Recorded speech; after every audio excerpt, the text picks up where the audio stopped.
Caitlin, we have to get to Maha. There have been some massive changes in America thanks to the Maha movement. First of all, the food pyramid. So the food pyramid from the 90s we grew up on is essentially out. It's been flipped. And now protein, dairy, healthy fats, fruits and vegetables, they make up the largest category. And the recommendations are also calling for Americans to avoid eating highly processed foods. Yes, incredible. Can you please talk to us about why this had to be done and also the impact that this is going to have?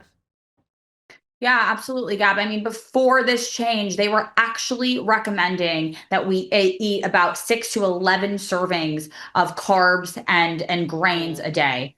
Anyone with one brain cell could have told you that that was pretty corrupt. So this is putting real foods, real whole foods at the center of your dinner plate. Once again, this will be a major change for schools, for kids, seed oil free, recommending we eat red meat and meat again, not being so afraid of meat, of dairy. Of course, whole milk is back in the classrooms, whole milk is back in your refrigerators. So massive changes that are going to start from the inside out. We talk so much in Maha about chronic disease and what RFK Jr. has pledged to dismantle is the chronic disease epidemic. And so much of that, Gab, was coming from our food supply, is coming from our food supply. And so flipping that pyramid upside down, this is what we voted for. It starts right there. And also recommending consuming less alcohol. Now, this is a trend that plenty of Gen Zs, millennials are already onto. Plenty of them are already ditching it.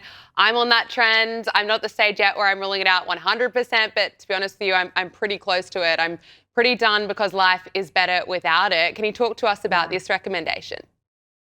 Yeah, I'm with you there. I've done months without alcohol, and I've told myself that the cons are starting to outweigh the pros for so many in our generation and the younger generations, right? And I think so much of that is the overuse of other things that are inflammatory, and that's our makeup these days, going outside these days. The kids are like allergic to air, Gab.